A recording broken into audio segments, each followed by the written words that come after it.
جس طرح ڈھال آپ کر دیتے ہیں جنگ میں برستے ہوئے تیروں کے سامنے، تو وہ تیر ڈھال سے ٹکرا کے گر جاتے ہیں اور آپ کو نقصان نہیں پہنچتا، تو روزہ بھی آتش دوزخ سے ڈھال ہے، جہنم کی آگ سے بچانے والا ہے۔ روزے دار کو اللہ کی خاص رحمت نصیب ہوتی۔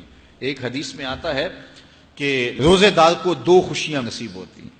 ایک خوشی اسے تب ملتی ہے جب وہ روزہ کھولتا ہے، جب سارے دن کی بھوک اور پیاس کاٹنے کے بعد شام کے لمحے ہوتے ہیں اور پھر روزہ منزل تک پہنچتا ہے، تو کس مسرت اور خوشی اور سرشاری کے عالم میں روزہ دار ہوتا ہے کہ شکر ہے کہ اتنی لمبی اور اتنی سخت گرمی کے ماحول کی شدت کے باوجود اللہ تعالیٰ نے مجھے روب منزل کیا۔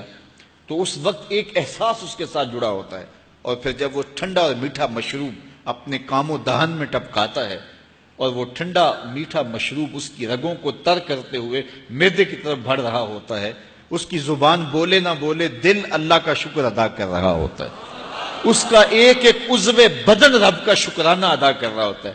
وہ ٹھنڈا اور میٹھا مشروب رگوں کو تر کرتا ہوا آگے بڑھتا چلا جاتا ہے، لیکن شکرانے کا وہ پیکر بن جاتا ہے۔ وہ ایک مسرت، ایک خوشی کا عالم ہوتا ہے کہ روزہ بھی نب گیا، سارے دن کی تکلیف بھی کٹ گئی، اور اللہ نے مجھے افطار کے لمحوں تک پہنچایا۔ فرمایا روزے دار کو ایک خوشی تب ملتی ہے جب وہ روزہ کھولتا ہے، وَفَرْحَةٌ عِنْدَ لِقَاءِ رَبِّهِ، اور دوسری خوشی روزہ دار کو تب ملے گی جب روزے کے صلے میں اللہ اپنا دیدار عطا فرمائے۔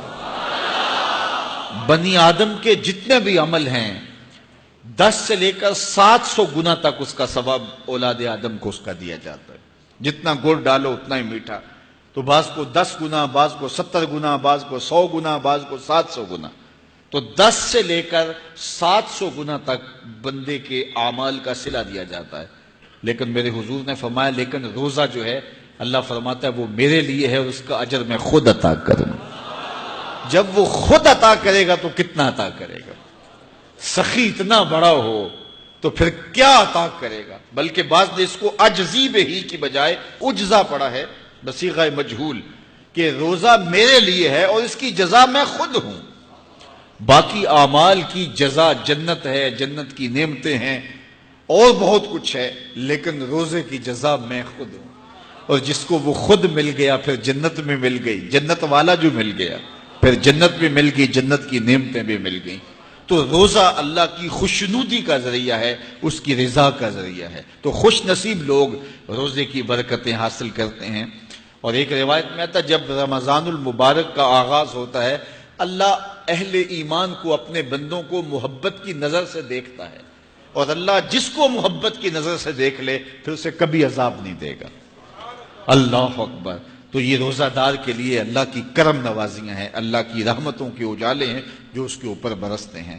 تو میں اور آپ اس ماہ انور کو، اس ماہ نور کو اس طرح سے گزاریں کہ ہمارے اندر کے پاپ دھل جائیں، ہماری غلاظتیں گناہوں کی مٹ جائیں، ہمارا سینہ صاف ہو جائے، ہم اہل ایمان کے لیے کشادہ دل ہو جائیں، ہمیں جو ہے وہ جھوٹ سے، تکبر سے، بخل سے، ریا سے اور دیگر امور بد سے اجتناب کرنے کی عادت پڑ جائے۔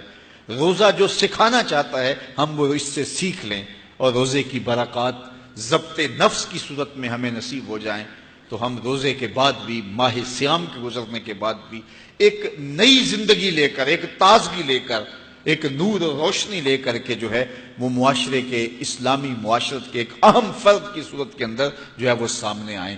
تو اللہ اس ماہ صیام کی برکتیں ہمیں نصیب فرمائے۔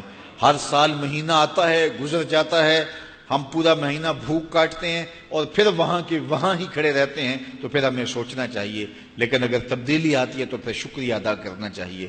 آج کی اس تاریخ میں ہم عزم کر کے اٹھیں کہ ہمارا یہ ماہ صیام ہماری زندگی میں ایک سنگ میل ثابت ہوگا، اور ہم ایک نئے باغپن کے ساتھ، نئے عزم کے ساتھ یہ مہینہ گزاریں گے اور ضبط نفس سیکھیں گے اس مہینے سے۔